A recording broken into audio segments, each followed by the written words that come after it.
Nous sommes ici sur l'embarcadère de Karnak, c'est le quai pour les bateaux.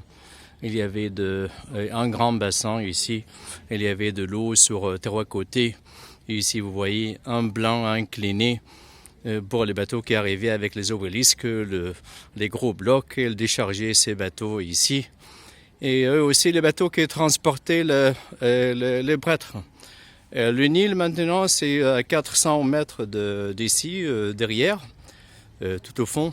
On a une route, les voitures qui passent derrière la route, c'est le Nil, et la montagne qu'on voit, c'est la montagne thébaine dans laquelle sont toutes les tombes pour les rois, les reines, les nobles et les artisans.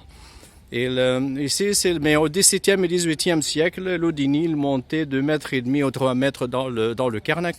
Vous verrez le trace de l'eau sur les colonnes dans la grande salle des colonnes. Peut-être vous dites, est-ce qu'autant de pharaons s'étaient inondés comme ça? Et sur mon nom.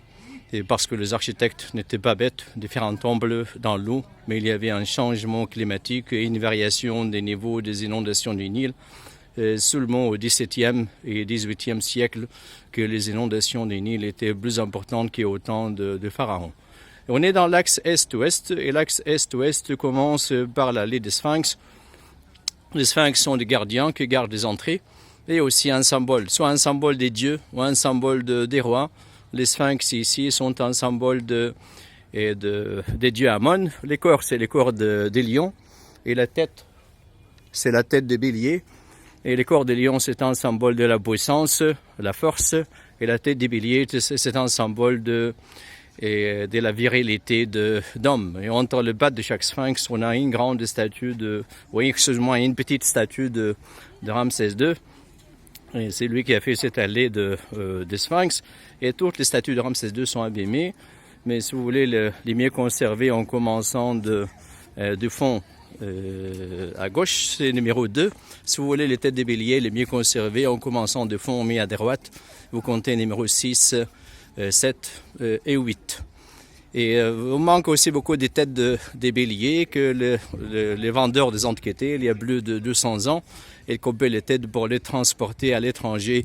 C'était plus facile de transporter la tête que de transporter toute la statue.